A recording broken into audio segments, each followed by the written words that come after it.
sejam todos bem-vindos ao podcast da TV Câmara de Santo André. Nosso papo de hoje é com o quinto vereador mais votado da cidade, que está em seu quarto mandato. Ele também lecionou por mais de 3 décadas. Estou falando do vereador Ricardo Alvarez, do PSOL. Vereador, é um prazer te receber. Seja muito bem-vindo aqui no nosso podcast. Tudo bem? Obrigado pelo convite. Um abraço para quem nos assiste e à disposição. Vereador, como eu falei aqui na nossa abertura, o senhor está no quarto mandato, né? Eu vi aqui que os mandatos foram de 97 a 2000, de 97, na verdade, até 2004. Aí teve um hiato de 17 anos e depois o senhor retornou em 2021 a 2024 e agora 2025 a 2028. A respeito dessa vida parlamentar, que o senhor deu essa pausa de 17 anos, como que foram, né, todos esses anos? Por que que decidiu voltar? O que o senhor ficou fazendo ainda nesses 17 anos? Ainda tinha alguma ligação com a vida pública? Então, eu já havia eu tinha sido reeleito, né, quando eu fui vereador a primeira vez, e naquele momento nós estávamos desembarcando do PT, né, o nosso grupo político.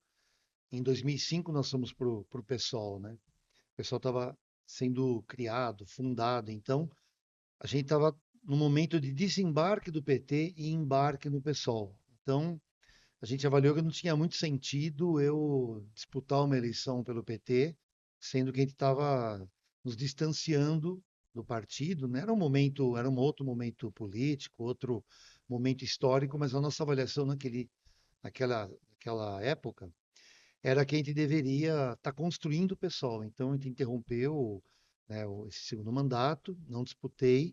Nós apoiamos em uma candidatura, mas eu mesmo acabei não disputando. Tinha sido muito difícil também, porque 2 anos antes, Celso Daniel tinha sido assassinado, né? E eu fiquei muito no olho do furacão também, porque o- eu tinha muita proximidade com o irmão. Eu tinha proximidade com o Celso política, mas eu tinha Uhum. mais uma relação muito forte com o irmão do Celso, né, o Bruno. E aí teve todo um desenrolar dos acontecimentos em relação à morte do Celso, né? Acabei ficando muito no olho do furacão dessa história toda, né? Não que eu soubesse de alguma coisa, que eu tinha informações privilegiadas, não. É que eu tinha um mandato no PT, né? Dos 9 vereadores que o PT tinha, eu era o vereador, digamos assim, o mais independente, né? A palavra não é bem independente, mas eu não era do grupo político do prefeito, então eu fazia um mandato crítico, né? Uhum. Eu disputava ideias com o Celso naquela época, então a imprensa foi muito para cima de mim, né? Então acabei, até no New York Times eu acabei saindo, Nossa. né?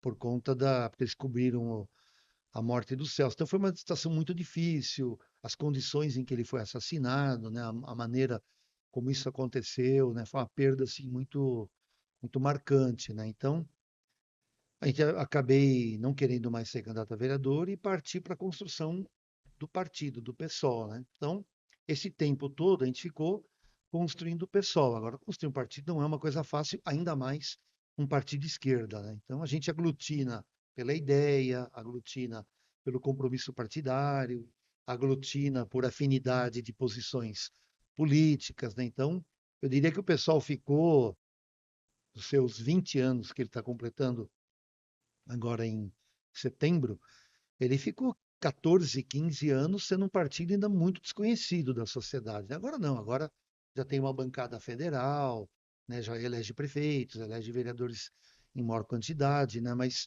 nesse período eu continuei acompanhando a política de Santo André, mas não em disputa, né? Eu fui candidato a deputado, fui candidato a prefeito, 2 vezes pelo PSOL, né? Mas no sentido de deixar o partido com visibilidade, de ajudar a construir o partido, tornar ele mais conhecido, né? Então, a gente sabia que era muito difícil ganhar, mas é digamos assim, parte do processo de construção partidária. Então, foi o que eu fiz e continuei dando aula nesse período, né? Então, esse hiato, que é meio esquisito, né? Você ficar 4 mandatos longe da Câmara para voltar, né? A gente acabou conseguindo voltar e voltando bem, né? O engraçado é que na primeira vez, eu tive algo em torno de 3.300 votos, Sim. em 97, 96, e em 2000 eu tive 3.300 votos. Aí depois eu fui para 5.800 e agora eu fui para 5.600.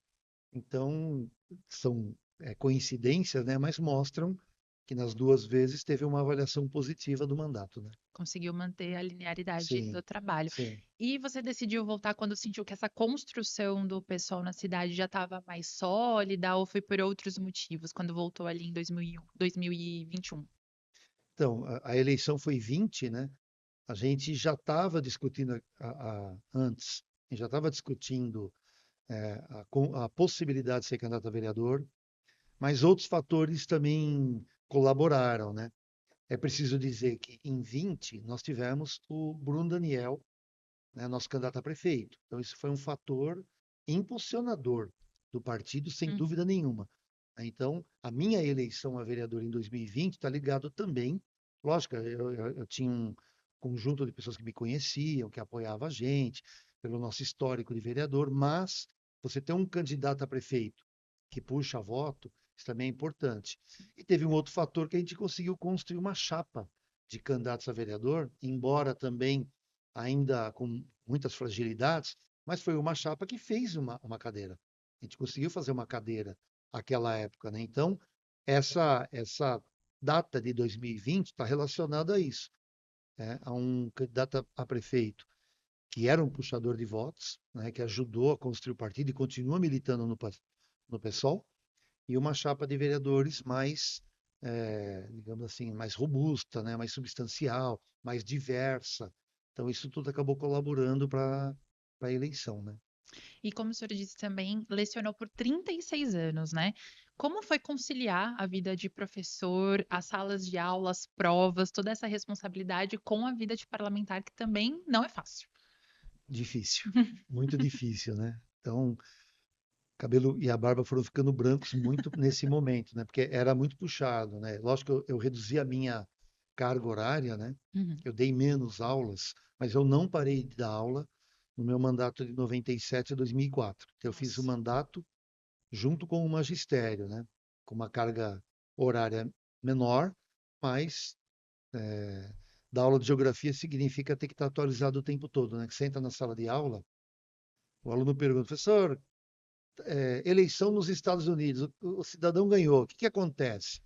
Entendeu? Guerra, não sei aonde. O que acontece? Ah, furacão, por que furacão ali, não ali? Terremoto aqui, não ali? Então, o aluno sempre foi muito, meus alunos sempre foram muito instigadores, muito questionadores, né? A gente estimulava que isso acontecesse, inclusive. Então, não dava para entrar em sala de aula sem me preparar, né? Sim. Que eu já acumulei de conhecimento já é o suficiente para dar aula. Não, sempre pinta coisa muito nova, né? Conflitos, disputas territoriais, petróleo, eh, destruição do meio ambiente, enfim, temas não faltam, né? Então, você entrava em sala de aula, você tinha que ter preparação, né? Então, tinha que preparar a aula, né? Preparar atividades, corrigir trabalhos, corrigir avaliações, participar de conselho de classe, reunião pedagógica. Então, tem todo um acessório ao trabalho dentro da sala de aula, que para professor é sempre muito grande, né? Então, quando você entra na sala de aula, né, o que teve em volta ali para que aquilo acontecesse é muito grande, né? Então, às vezes as pessoas acham que você se formou na faculdade, então na sala de aula está tudo resolvido. Não é assim, né? Então, consumia muito também, né? Eu tinha dois filhos também, né?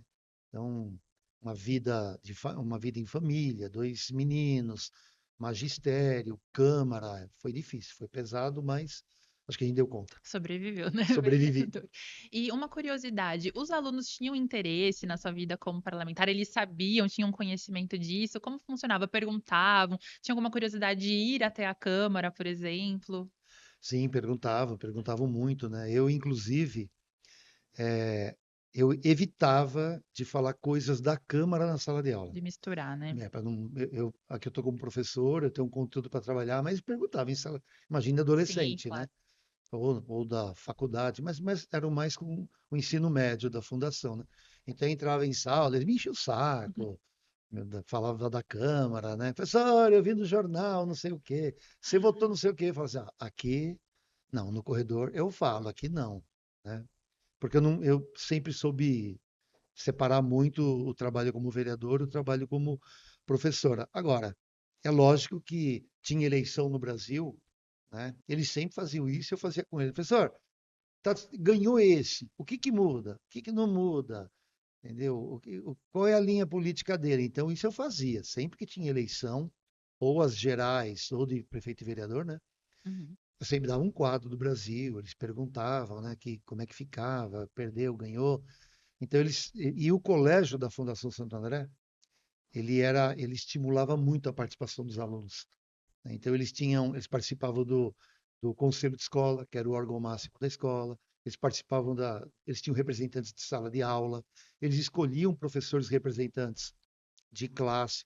Então, era uma escola que estimulava com que eles participassem do cotidiano da gestão da escola, É bem né? ativos, né, Era nessa ativo. questão. Então, muitos deles eu encontro até hoje, vários, nossa, eu encontro muito, ou em rede, ou é na rua, encontro muito ex-aluno, né?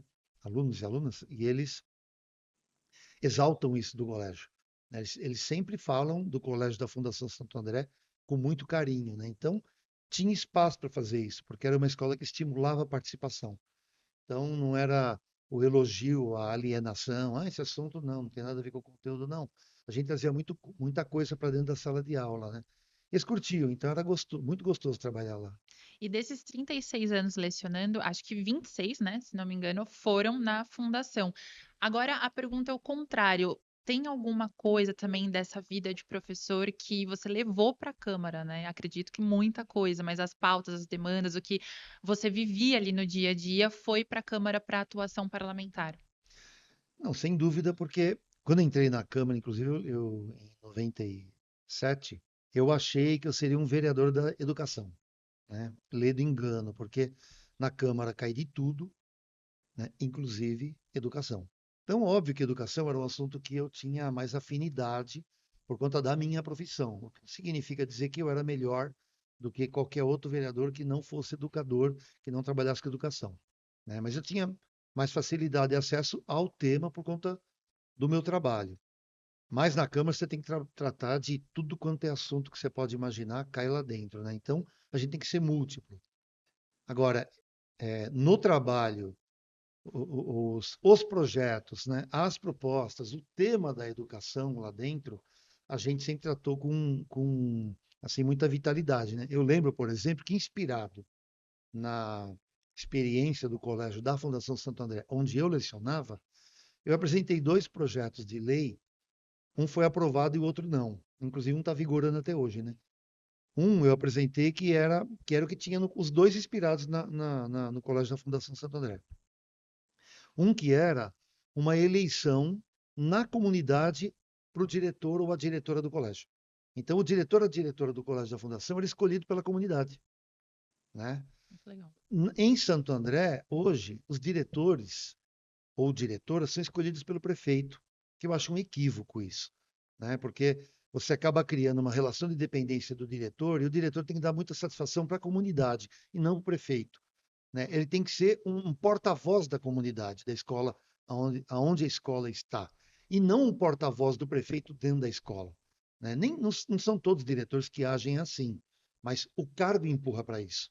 Então, eu acredito que tinha que ter outro mecanismo para a escolha de diretor, ou concurso público, ou eleição direta da comunidade, não sei. Eu acho que a pior situação é o prefeito escolher o diretor e vice. Então, eu apresentei um projeto para eleição direta de diretor e vice. O projeto foi rejeitado na Câmara, o Celso não gostou, orientou a base e a base votou contra. Mas eu apresentei um projeto que teve o aval do Celso, prefeito. Falei com ele, falei naquela época a secretária de Educação. Eles concordaram e apresentei um projeto que institui os conselhos de escola. Então, cada escola tem um conselho de participação. Então, a comunidade se elege e participa do conselho e, junto com a direção da escola, né, digamos assim, o órgão máximo de gestão da escola, né, o conselho. Então, eu acho que tinha que ser aprimorado, estimular a participação da comunidade, pais, mães, sei lá, os responsáveis, né? Mas é um projeto meu, né? Os conselhos de escola. E hoje eles vivem, funcionam. Inclusive, a prefeitura dedica anualmente uma verba para eles, para que eles façam, gastem em coisas menores, né? Em necessidades menores da escola, né? Então, tem até um recurso nos conselhos de escola, né? Mas Eu trouxe, evidentemente, muita coisa para dentro da Câmara, né, de questões que eu vivi na minha profissão como professor, né? Vereador, falando ainda dessa experiência e entrando mais na seara dos projetos, né, puxando um pouquinho mais agora para o seu mandato atual, tem um projeto muito interessante, que é o PL 13/2023, que visa criar um programa de distribuição de medicamentos à base de cannabis para fins medicinais. A nossa equipe conversou, né, com o senhor, a gente teve uma conversa bem legal, fizemos uma reportagem, e eu queria abordar um pouquinho mais sobre ele. Mas antes, para todo mundo ficar aqui na mesma página, para a gente conseguir entender mais do que é esse projeto, a gente vai chamar um VT. O vereador também vai assistir pela primeira vez e a gente retorna aqui para falar mais sobre ele. A Paula é administradora de empresas, mas a maior parte do tempo ela dedica ao filho Miguel, de 10 anos. Aos 2, ele foi diagnosticado com transtorno do espectro autista, o TEA. No início, o Miguel chegou a ser tratado com remédios convencionais, mas os efeitos não foram os esperados. Há 3 anos, a neurologista dele indicou o uso da cannabis medicinal, uma decisão que mudou a vida do Miguel. Meu filho teve um ganho muito grande na parte cognitiva, que é aquela organização para fala, uma organização para aprendizado, organização para entendimento. E a cannabis medicinal não ajuda só no tratamento do TEA. Ajuda também quem tem doenças mais graves, como mal de Parkinson, epilepsia e esclerose múltipla, além de transtornos com insônia, depressão, ansiedade e dor crônica. A psiquiatra Eliane Nunes foi uma das primeiras a prescrever a cannabis para tratamento de autismo em 2015, quando foi autorizada pela Anvisa. Dependendo, obviamente, se é um grau leve, a pessoa pode até ficar muito sem sintomas. A criança está indo no banheiro, está comendo direito, está dormindo direito, está menos irritada, menos agressiva. As crianças melhoram dos problemas, dos sintomas que elas têm, como ansiedade, insônia, distúrbios gastrointestinais. Se depender da Câmara Municipal, o tratamento como o do Miguel será levado a todos os pacientes de Santo André com indicação médica de cannabis. O projeto de lei do vereador Ricardo Alvarez foi votado, aprovado e virou lei. A cannabis medicinal, ela é cara.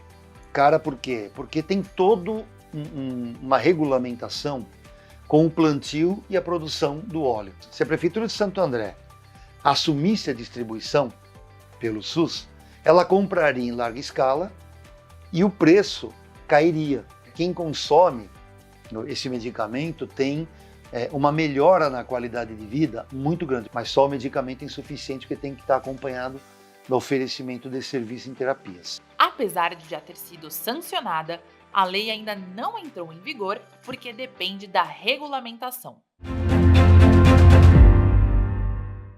E aí, vereador, tudo certinho? Gostou da matéria? Certinho, gostei da matéria e tem novidade, né, em relação a esse tema, porque desde que a gente gravou, vocês fizeram essa matéria até agora, primeiro que o consórcio de prefeitos e agência de desenvolvimento estão se mexendo para conversar com os demais prefeitos da região para que o tema alcance os 7 municípios. Legal. Segundo, a Prefeitura de Ribeirão Pires acabou de fazer um convênio com Flor da Vida, que é uma ONG, uma instituição que produz a cannabis e ao mesmo tempo oferece terapias. Eles são de Franca, mas fizeram uma parceria com a Prefeitura de Ribeirão Pires, e a Prefeitura de Ribeirão colocou, eu fui na inauguração inclusive, montou lá um consultório, eles já estão fazendo a triagem para várias patologias, né? E vai ter um trabalho de distribuição da cannabis associada ao oferecimento dessas terapias. Então a Prefeitura de Ribeirão Pires largou na frente, né?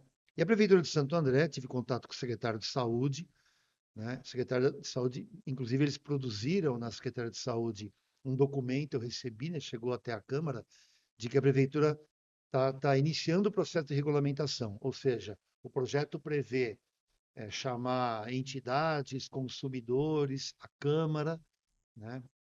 Produtores, o próprio executivo, montar um grupo para pensar o processo de definitivamente oferecer a cannabis medicinal pelo SUS aqui em Santo André, né? Que isso teria seria um ganho, né? Gigantesco, como está no vídeo, de qualidade de vida para as pessoas usuárias, né? Então, a gente tem que romper com esse discurso falso moralista de que é maconha, vai dopar as pessoas, é muito ruim, tem médico que não prescreve, meramente por uma questão ideológica. Como teve médico que, infelizmente, no Brasil nega a vacina, negou a vacina de Covid. Ainda existe esse tipo de obscurantismo ainda hoje, né? Tem que romper com esse obscurantismo, e é uma planta que produz bem para a saúde humana, então nós temos que aproveitar, né? As pessoas que consomem esse tipo de medicamento têm uma melhora na qualidade de vida, no sono, no foco, no trabalho, na contenção da ansiedade, na contenção da irritação, enfim. É um remédio extremamente útil, né, para a qualidade de vida das pessoas que possuem essas patologias para qual ele combate, né?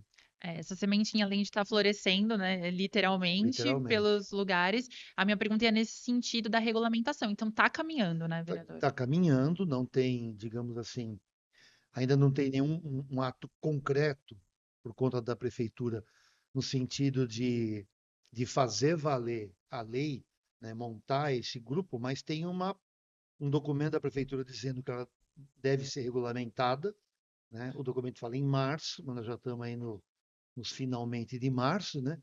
Mas eu espero que o mais rápido possível o secretário de Saúde ele faça essa discussão e tome uma atitude em relação a isso, porque saída tem. O prefeito de Ribeirão Pires encontrou uma saída. Precisa ser igual de Ribeirão Pires? Não necessariamente, né? Mas a prefeitura tem que dar um encaminhamento, porque primeiro que é uma lei aprovada pela Câmara. Em dezembro de 23 foi publicada. Estamos em março de 25, tem aí 15 meses que já se passaram, mais do que 15 meses em relação a isso. Então, a prefeitura tem que dar olhar com carinho para esse assunto, né? E olhar para a população, porque a população vai ser extremamente beneficiada, né, com a implantação desse projeto. E, vereador, ainda falando sobre essa atuação mais próxima também dessas necessidades relacionadas à saúde, a gente citou como exemplo o TEA, e atualmente o senhor também faz parte de uma comissão de assuntos relevantes que dá apoio às demandas, né, da Isso. pessoa com deficiência, principalmente quem faz parte do espectro autista. Queria saber como que está esse trabalho, que já foi debatido, porque é super recente, né, a comissão. Sim, a Câmara criou uma comissão de assuntos relevantes que não é uma CPI, é uma comissão que tem, digamos assim, o trabalho, né, o papel de levantar informações sobre um determinado assunto e apresentar um relatório propondo caminhos para a solução desses problemas. Então, essa comissão existiu no mandato passado, só que ela terminou inconclusa. A gente ouviu, nós fizemos a comissão anterior, fizemos vistorias em serviços públicos, né? Fomos até o equipamento que a prefeitura inaugurou agora, mas estava em obra, né? O Reabilita, lá no Campestre. Nós ouvimos mães de crianças autistas, mas acabou o ano e ela terminou inconclusa. O que nós fizemos? Nós apresentamos de novo outro pedido de reabertura, né? Mas não vamos começar do zero. Nós vamos começar do que tinha acumulado. Então, tem vistoria, tem diálogo com as mães e a comissão fez uma primeira reunião. A gente distribuiu as demandas das mães, que tinha sido colhido no ano passado, e nós decidimos que nós vamos procurar a prefeitura, as secretarias que têm relação direta com o tema, e vamos conversar com o secretário ou secretária diretamente para saber, olha, o que é que tem de proposta sobre isso, né? Então vamos querer saber do Poder Executivo qual é a resposta que ele tem para as demandas que estão sendo apresentadas. Cito uma, né, que está causando, digamos assim, é, muita instabilidade das famílias, né, porque ter um filho autista, uma criança PCD, exige cuidados, né, mais apurados na criação dos filhos, né? Então, por exemplo, o auxiliar de classe é um problema muito sério em Santo André. Você deixa a criança na escola e muitas vezes o auxiliar tem mais do que um, né?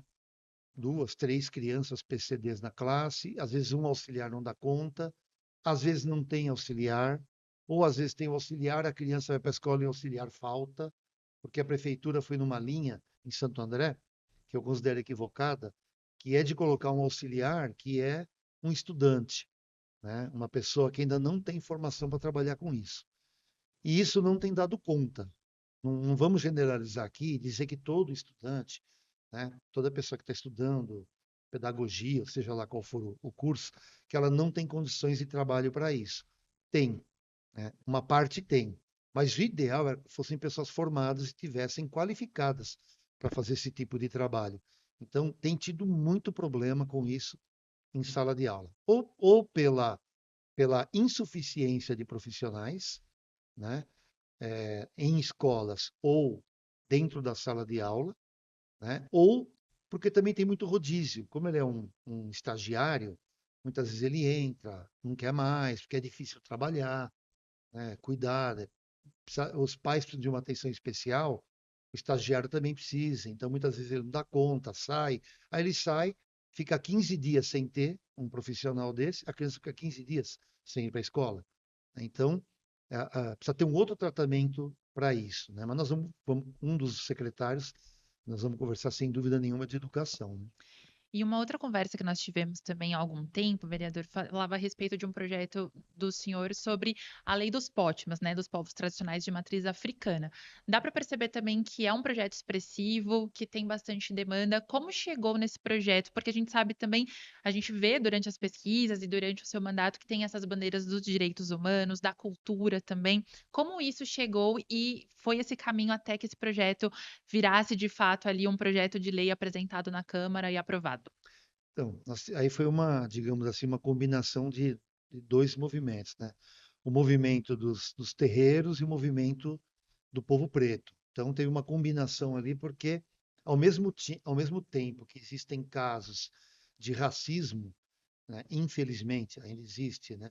Casos de racismo em Santo André, também tem de intolerância religiosa. Então, o Pótima é um movimento que está no Brasil, tem projeto tramitando na Câmara Federal, né, assinado por, inclusive, deputados que não são de esquerda, que nem progressistas são, mas que têm relação ou com o movimento negro ou com a questão dos terreiros. E nós apresentamos em Santo André. Se eu não estiver enganado, Santo André foi o primeiro projeto aprovado em Câmara Municipal no estado de São Paulo, né? Então ele cria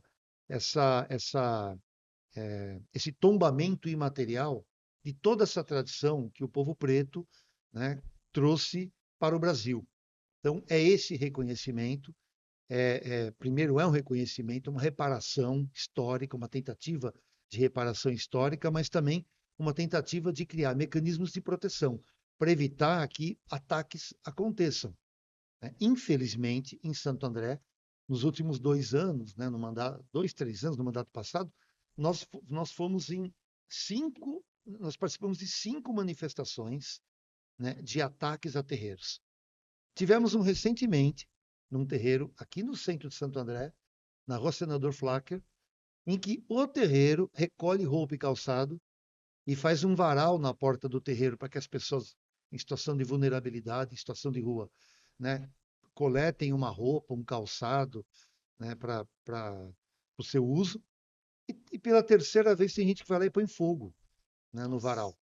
Então, quer dizer, você vê que é nitidamente, né, um ataque que eu diria que tem um pouco a ver com os ataques que o padre Lancelotti sofre em São Paulo. É aquele ataque de quem ajuda pobre, de quem ajuda vulnerável. E tem gente que não admite que se ajudem essas pessoas. Então vai lá, provavelmente é o mesmo que chutaria uma pessoa que está morando não, está dormindo embaixo de uma marquise, né? Ataca, bate, cospe, fala besteira. Então, aconteceu recentemente, eu falei inclusive na sessão da Câmara, né? Então, Eu vi um o, vídeo. o projeto do Pótima, ele passa por aí, né? Essa coisa de valorizar, né, um traço da nossa cultura, já está incorporado diretamente na cultura do povo brasileiro, mas muitas vezes é negligenciado, muitas vezes é atacado, muitas vezes é vilipendiado. Então o projeto tem essa preocupação. E torna patrimônio também essa cultura, né? Sim, Isso está é na mesmo. patrimônio material, né, essa cultura.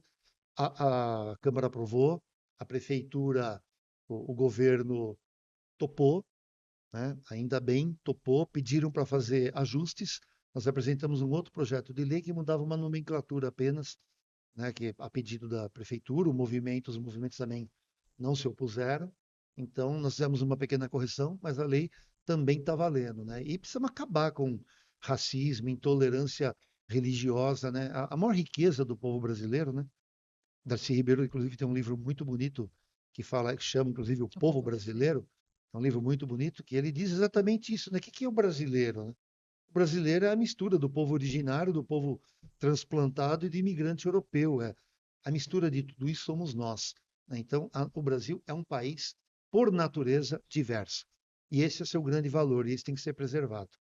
E é interessante, vereador, que tinha separado uma pergunta aqui que era mais uma curiosidade também, mas que já tem esse gancho que é o direito à cidade, né? Que isso também passa pelo direito à cidade. Vi que isso é um tema caro, né, para você e para a maioria dos geógrafos também. A gente percebe que é uma discussão importante. Um dos maiores geógrafos que o Brasil já produziu, que é o Milton Santos, com quem você também já teve aula, né? Teve o prazer de ter aula também.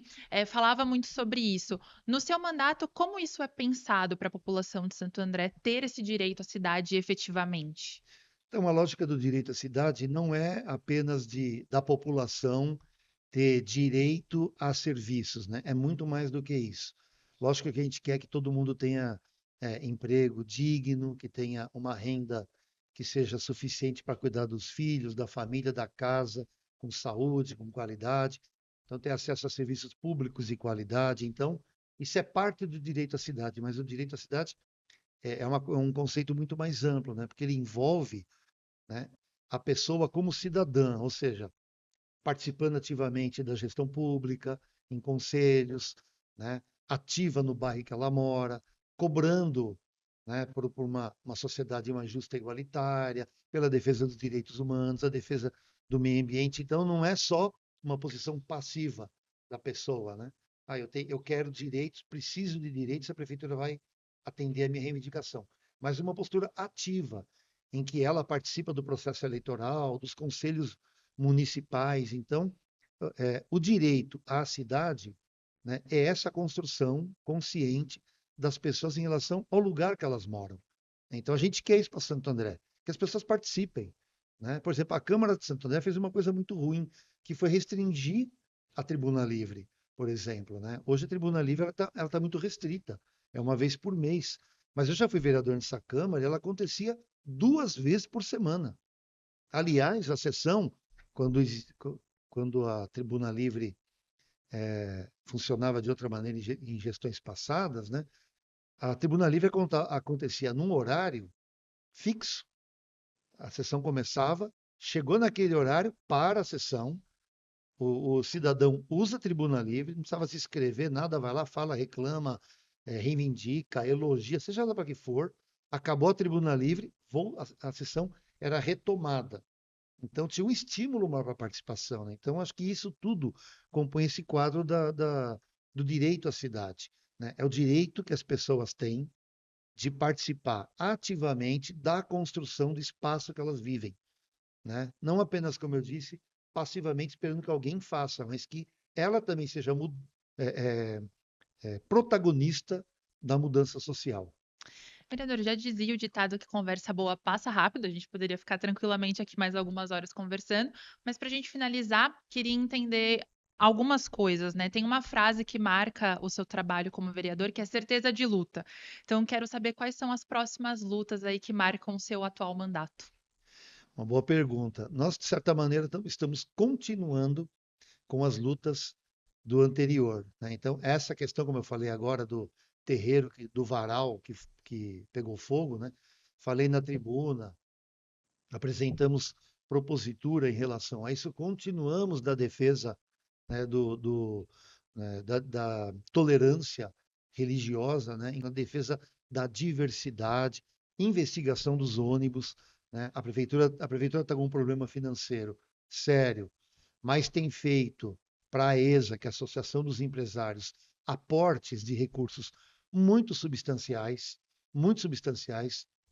porque eles reclamam que o valor da tarifa não cobre seus custos. Então, já provocamos o Ministério Público, o Tribunal de Contas, em relação a essas atitudes, né? Tive agora, recentemente, acionamos a Justiça, não conseguimos ganhar liminar, mas acionamos a justiça porque a prefeitura está fazendo uma obra de aterro gigantesca no Parque Central, aqui em Santo André, e está destruindo o meio ambiente do pedaço, eles não estão fazendo um aterro para fazer um suporte às famílias que querem deixar seu pet lá no parque, né? Tem outros lugares que podiam ser feito isso, sem o impacto ambiental que tem ali, né? Corte de árvores, destruição de brejo, né? Perda de massa arbórea e de aves que frequentam o ambiente, né? Então, a gente continua na linha da defesa da participação popular, dos direitos humanos, né? A questão ambiental, está todo mundo vendo o calorzão que nós estamos passando. Aliás, eu li ontem, acho que foi ontem, domingo, que o ano de 2024 foi o ano mais quente dos últimos 125 anos. Eu não lembro se era do Brasil ou do mundo, né? Acho que Eu vi era, algo parecido também.